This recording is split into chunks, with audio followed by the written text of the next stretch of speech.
Bienvenue sur métabolisme.tv, votre source d'informations fiables sur le métabolisme et la santé. La thyroïde et son bébé. Je suis Franck Suarez, spécialiste en obésité et métabolisme. Je veux partager avec vous une information que j'ai acquise concernant l'importance de surveiller la santé de la thyroïde pour éviter un avortement prématuré. Si une femme veut avoir son bébé, elle veut l'amener à une fin heureuse. Elle doit être attentive à la santé de sa thyroïde et je veux expliquer cela sur le tableau pour que vous puissiez en bénéficier. Regardez, le corps humain, toute énergie, tout aussi. L'oxygène du corps est contrôlé depuis ici. Depuis la thyroïde, cette glande qui est ici, la thyroïde, est une glande importante. C'est une glande qui produit une hormone essentielle appelée T4, qu'il existe une enzyme appelée diodinase, qui convertit la T4 en T3. Cette hormone T4 produite par la thyroïde n'est pas active, c'est un stockage, mais quand la diodinase la convertit en T3, maintenant elle est active. Et cette T3 est celle qui contrôle l'oxygène, qui va pouvoir entrer dans la cellule. Si cette cellule ici a besoin de plus d'oxygène, cela dépendra de la quantité suffisante de T3 pour que cet oxygène puisse pénétrer à l'intérieur.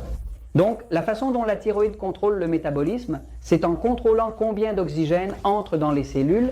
Comme l'oxygène est ce qui est nécessaire pour créer le métabolisme, pour créer l'oxydation, pour créer la combustion qui fait que le corps soit vivant, eh bien, la thyroïde, c'est comme si c'était la pédale d'accélérateur du corps, comme la pédale d'accélérateur de votre voiture, qui contrôle la vitesse de la voiture avec l'essence. Donc ici, on contrôle la vitesse du métabolisme à travers cette hormone T3, régule la thyroïde. Maintenant, ce qui régule tout ce système, c'est une glande qui se trouve ici dans le cerveau, qui n'est pas la thyroïde. Cette glande dans le cerveau produit une hormone appelée TSH. On l'appelle TSH, ce qui vient de l'anglais et signifie thyroïde. Thyroïde, TSH. Stimulant. Hormone, c'est-à-dire une hormone qui stimule la thyroïde. Donc, cette glande, ce qu'elle fait dans le cerveau, c'est qu'elle produit de la TSH, et la TSH est comme un cri que le cerveau lance à la thyroïde pour que la thyroïde produise plus de T3 afin que les cellules reçoivent plus d'oxygène. En effet, cette hormone ici est comme un cri que le cerveau lance en disant « Hé, thyroïde, envoie-moi plus d'oxygène ». Donc, plus le niveau de TSH est élevé, cela signifie que le cerveau crie de plus en plus. Pour demander de l'oxygène aux cellules, que se passe-t-il? On a déjà constaté que lorsqu'il y a une fausse couche prématurée, cela se produit, en fait, principalement, une des raisons principales, en fait, est qu'il n'y a pas assez d'oxygène pour la création de ce bébé-là. Et cela se produit. Et le médecin ne s'en rend pas compte, qu'il ne peut pas détecter que la TSH de la thyroïde est trop élevée.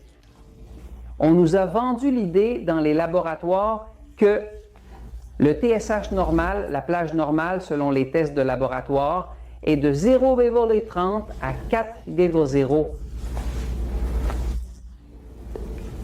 C'est une erreur. Déjà quand le corps atteint 0,5 de TSH, c'est déjà trop élevé. Regardez, chaque grossesse peut avoir un risque. Fausse couche, au moins 15%. Donc, toute grossesse, aussi saine soit-elle, a un risque de fausse couche de 15% maintenant. On a constaté que lorsque le TSH atteint 2,5, il faut déjà ajouter un autre 15% de risque de fausse couche. Maintenant, vous avez un risque de 30% de fausse couche lorsque le TSH atteint 2,5. Parce qu'on voit que le cerveau crie à plein poumon « Donne-moi de l'oxygène, donne-moi plus d'oxygène ». Évidemment, le processus du bébé est complexe. Avec une croissance rapide, une division cellulaire et tout le reste, il a besoin de la bonne quantité d'oxygène pour pouvoir. Alors, soutenir sa croissance dans le ventre, lorsque le TSH passe de 2,5 à 3,5, ajouter 15% et la personne se retrouve avec 45% de probabilité de fausse couche. Pour qu'une personne ait un taux normal de TSH qui évite une fausse couche, la femme devrait se situer dans une plage idéale de 0,4 à 0,0. Alors, que faire si votre TSH, si vous avez des problèmes de fausse couche ou si vous connaissez quelqu'un qui a ce problème? Que faire si cette plage pas là? Eh bien, vous devez consulter un médecin, mais vous devez chercher un médecin qui s'y connaisse, car la plupart ont accepté ce que dit le laboratoire. Dans de nombreux cas, ce que nous avons observé, c'est que lorsque la femme est un peu en surpoids et commence à perdre du poids, le TSH diminue, vous me suivez? On a également constaté que lorsque la personne complète son alimentation avec du poisson ou des sources d'iode, l'iode est un type de ce qui est utilisé pour créer la T4. La T4 s'appelle T4 parce qu'elle a 1, 2, 3, 4 atomes d'iode et la T3 s'appelle T3 parce qu'elle a 1, 2, 3 atomes d'iode. C'est-à-dire que beaucoup de personnes ont des carences en iode et en ayant des carences en iode, eh bien, le cerveau va devenir fou en demandant qu'il lui envoie plus d'hormones, mais la thyroïde ne peut pas produire plus d'hormones parce qu'elle n'a pas assez d'iode.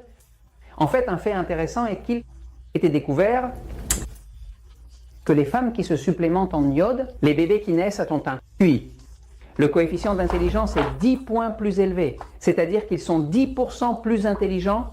Donc, fondamentalement, l'iode est vital dans toute cette situation, mais ce qui est important, c'est que vous sachiez que pour avoir une grossesse heureuse, pour qu'il n'y ait pas un risque élevé de fausse couche, votre TSH doit se situer dans cette plage. Il y a eu femmes que je connais qui ont dû consulter un médecin alternatif et leur demander de se supplémenter. Avec la thyroïde, avec des hormones thyroïdiennes, que souvent on peut les obtenir naturellement, provenant de sources de porc qui se trouvent encore dans certaines parties du monde, mais de toute façon, quoi qu'il en soit, si vous voulez éviter une fausse couche, vous devez faire tout ce qui est nécessaire pour que ce TSH soit dans cette plage qui est vraiment la normale, où il y a suffisamment d'oxygène. Le bébé ne va pas souffrir. Et je vous en parle parce que la vérité triomphe toujours.